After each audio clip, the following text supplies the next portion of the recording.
Cuba. Bismillahirrahmanirrahim. Assalamualaikum warahmatullahi wabarakatuh. Innal hamdalillah nahmaduhu wa nasta'inuhu wa nastaghfiruh wa na'udzu billahi min shururi anfusina wa min sayyiati a'malina. May yahdihillahu fala mudilla lahu wa may yudlil fala hadiya lahu. Asyhadu an la ilaha illallah wa asyhadu anna Muhammadan 'abduhu wa rasuluhu, amma ba'd. Saya muliakan Ketua Pusat Islam, Timbalan Naib Chancellor, Timbalan HEPA pun ada, para asatizah, tuan-tuan hadirin hadirat yang dirahmati Allah Subhanahu wa taala. Moga-moga kita semua di dalam limpah kurnia dan juga rahmat Allah Subhanahu wa taala, dan mudah-mudahan kita doa Allah taala kurniakan kita kesihatan yang panjang sepanjang bulan Ramadan ini untuk kita terus beribadah kepada Allah Subhanahu wa taala. Jadi tuan-tuan, dengan kesempatan 5-10 minit ini, saya mungkin hanya nak berkongsi lah 1-2 benda tuan-tuan, berkenaan dengan Al-Quran.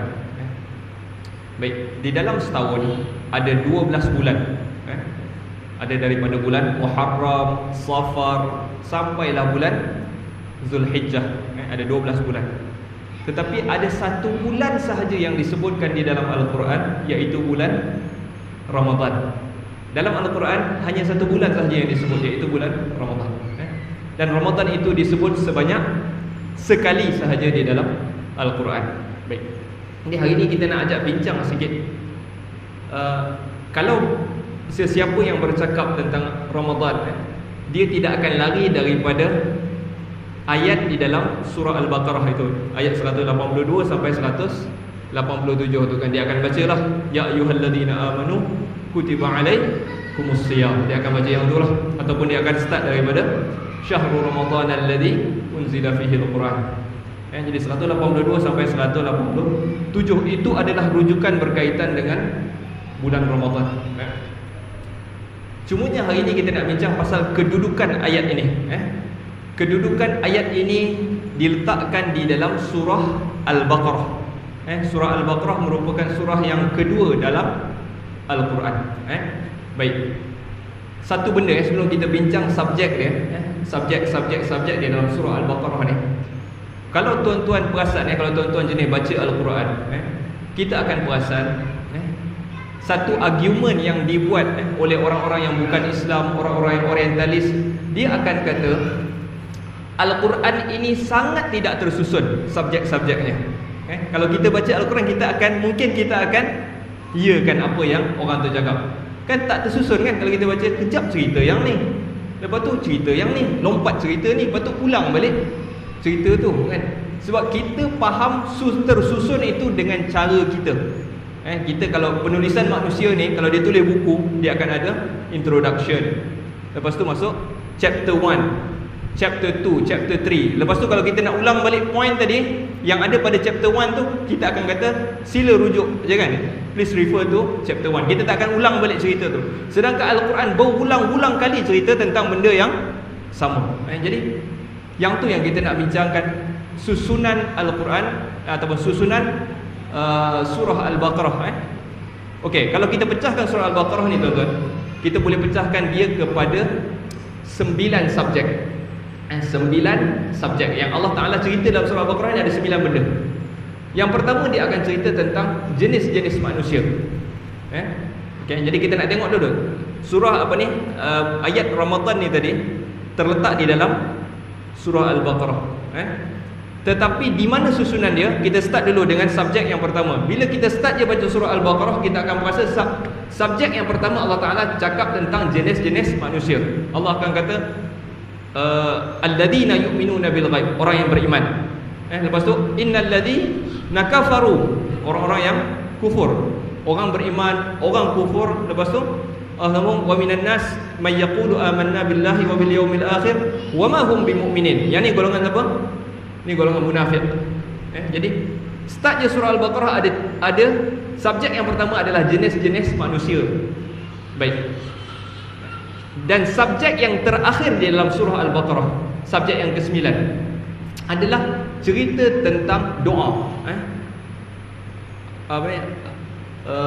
Warhamna waghfir lana anta maulana fansurna 'alal qaumil kafirin. Bantulah kami di atas golongan-golongan yang kafir. Jadi susunan Al-Quran nombor 1 subjek tentang orang-orang jenis-jenis manusia. Subjek yang terakhir adalah doa, jangan jadi ataupun doa bantulah kami di atas orang-orang yang kafir. Itu susunan Al-Quran 1 dan 9. Jadi dia bukan susunan macam ni, sebab manusia takkan mampu susun macam ni. 1 dan 9 sama. Baik, apa subjek nombor 2 di dalam Al-Quran? Subjek kedua di dalam di dalam surah Al-Baqarah adalah kisah Nabi adik-adik tahfiz ni, Nabi Adam. Nabi Adam, dia akan sebut wa idh qulna lil wa idh qala rabbuka lil malaikah. Itu cerita tentang Nabi Adam. Baik, cerita tentang Nabi Adam, kesimpulan dia kenapa Nabi Adam itu dibuang daripada ataupun dia buat kesalahan. Apa punca Nabi Adam buat kesalahan tu tadi? Dia makan buah tu. Kenapa? Kesimpulan dia adalah kerana dia ada sedikit perasaan tamak. Kita nak kata iblis yang hasut dia. Memanglah iblis, tapi yang buat keputusan siapa? Kita buat keputusan. Jadi Adam pun bertaubat. Jadi kesimpulan dia adalah Adam tamak. Ada sedikit rasa tamak, lalu dia makan. Kenapa dia makan?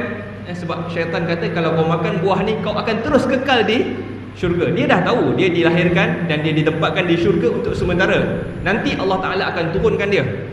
Tapi apabila iblis kata kau makan buah ni kau akan terus kekal di syurga, dia rasa dia nak makan. Dia makan. Syurga ni besar daripada bumi ke bumi lagi besar daripada syurga? Syurga lah besar kan Allah kata wasa'ri'u ila maghfiratin min rabbikum wa jannatin 'arduhas samawati wal ardh. Bersegeralah ila ampunan kepada Tuhanmu dan juga syurga yang besarnya adalah langit-langit dan bumi. Besar syurga ni. Tapi macam mana Nabi Adam boleh jumpa satu pokok yang Allah Ta'ala larang tu kan?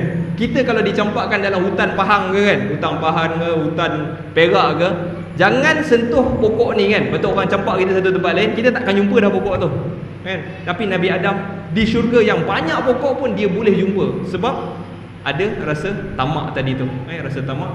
Okey, itu subjek kedua di dalam Al-Quran. Di dalam surah Al-Baqarah. Apa subjek yang kedua terakhir di dalam surah Al-Baqarah? Subjek kedua terakhir adalah berkaitan dengan infak harta. Tadi tamak, subjek nombor 2 tamak. Subjek second last adalah infak. Jadi Allah Ta'ala bagi ubat dia, bagaimana nak mengubati tamak ni tadi. Allah Ta'ala kata masalul ladzina yunfiquna amwalahum fi sabilillahi kamathali habbatin ambatat sab'a sanabil. Perumpamaan orang yang menginfakkan hartanya di jalan Allah seperti mana sebiji buah. Contohnya awak bagi sebiji, lalu Allah Ta'ala akan tanamkan dia, tumbuh daripada tanaman itu 7 tangkai dan setiap tangkai ada 100 buah. Jadi Allahu yudha'ifu liman yasha. Allah Ta'ala cerita tentang macam mana solusi bagi tamak tadi tu, infak. Lepas tu Allah Ta'ala cerita juga dalam benda yang sama, subjek yang second last ni, Allah cerita tentang riba. Kenapa? Riba adalah seburuk-buruk benda yang awak boleh buat dengan duit awak. Sebaik-baiknya infak, seburuk-buruk benda adalah riba. Okey, yang tu adalah kisah tentang subjek. Okey, kita nak pergi kepada poin yang ketiga. Subjek ketiga di dalam surah Al-Baqarah adalah cerita tentang Bani Israel. Cerita Bani ya Bani Israel azkuru ni'mati allati an'amtu 'alaikum. Wahai Bani Israel. Okey, kesimpulan dia, cerita dia tentang apa?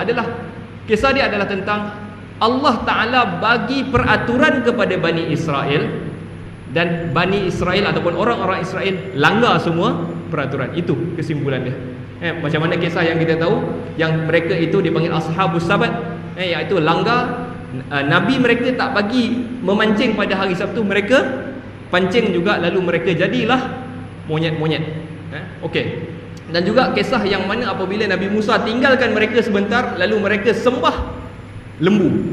Mereka sembah lembu. Lepas tu Allah Ta'ala suruh mereka sembelih lembu. Mereka kata warna apa, yang macam mana kan? Bila beri benda, wa ma kadu yaf'alun, Allah Ta'ala cerita kan, akhirnya mereka sembelih juga, tapi hampir sahaja mereka tak sembelih. Tuhan suruh sembelih, banyak sangat soal, akhirnya sampai hampir saja mereka itu tidak buat apa yang Allah Ta'ala suruh. Okay? Itu subjek ketiga di dalam surah Al-Baqarah. Dan subjek yang ketiga terakhir di dalam surah Al-Baqarah adalah subjek peraturan kepada orang Islam. Antaranya adalah peraturan puasa ni tadi. Itu adalah subjek dia. Nombor satu, Allah Ta'ala cerita pasal puasa. Lepas tu Allah Ta'ala cerita pasal haji. Lepas tu Allah cerita pasal talak. Talak, cerai. Jadi apa yang kita boleh faham? Jangan jadi macam Bani Israel. Subjek nombor 3 pasal Bani Israel. Bani Israel ni bagi peraturan langgar. Yang kita pula cerita tentang Ramadan ini adalah subjek yang mana kalau diberi kepada orang Islam, kita langgar. Jangan jadi macam Bani Israel balik. Apa yang mereka buat kita buat. Jangan. Jadi sebagian orang ni dia kadang-kadang dia rasa tak malu. Kadang-kadang dia buat dosa, dia tak puasa ke dia tak malu. Dia langgar peraturan yang Allah Ta'ala. Allah dah kata Allah wajibkan kepada kamu puasa, lalu kita puasalah. Jangan kita jadi macam Bani Israel. Jadi sebagian orang ni kadang-kadang otak dia, kesimpulan dia tuan-tuan, kadang-kadang akal kita ni pendek sangat. Kan kita kadang-kadang kita nak hidup ni, kita nak buat benda yang mudah. Allah Ta'ala kata, apabila dia kata dia wajibkan kepada kita berpuasa ni, dia kata yuridullahu bikumul yusra wala yuridu bikumul usra. Allah Ta'ala bila dia wajibkan kita berpuasa, dia kata Allah mahu kamu mudah. Allah maksudkan kepada kamu, yuridu bi maksudnya arada bi maksudnya Allah mahukan. Allah maksudkan kepada kamu itu, Allah mahukan kamu itu senang, dan Allah tak mahu susah. Jadi apa maksud dia? Allah Ta'ala dia wajibkan kita puasa, lepas tu dia kata Allah mahu kamu senang, dia tak mahu susah. Maksud dia Allah tak nak kita esok struggle di akhirat. Kita tak ada apa-apa, kan? Datang jumpa dengan Allah Ta'ala, puas, semayang lambek, sedekah tak ada, cakap benda-benda tak elok. Jadi Allah Ta'ala fardukan satu bulan yang mana kita boleh kumpul pahala kita, dan urusan itu akan menjadi mudah kepada kita esok pada hari kiamat. Dia macam ni lah contoh dia. Seorang pelajar, dia pilih tak nak study, dia pilih senang, akhirnya dia akan dapat susah. Betul, dia akan hidup susah, belajar tak pandai, hidup akan susah. Tetapi kalau seorang pelajar yang dia pilih susah dulu, iaitu macam berpuasa ni, dia pilih susah, nanti hidup dia akan senang. Macam kita lah, kita pilih bersusah, iaitu untuk berpuasa dan sebagainya. Akhirnya Allah Ta'ala nak bagi kita mudah. Itulah maksud yuridullahu bikumul yusra wala yuridu bikumul usra. Wallahu ta'ala alam, tuan-tuan. Jadi sikit sebanyak tentang susunan Al-Quran yang diceritakan di dalam surah Al-Baqarah. Allah ta'ala alam. Nasallallahu ta'ala yanfa'ana bima sami'na wa ayyaj'alana hudatan muhtadin. Allahumma rahim mutana wa shfi maradana wa afi mubtalana waj'al akhiratana khairan min dunyana. Sallallahu ala sayyidina Muhammad wa ala alihi wa sahbihi wa sallam.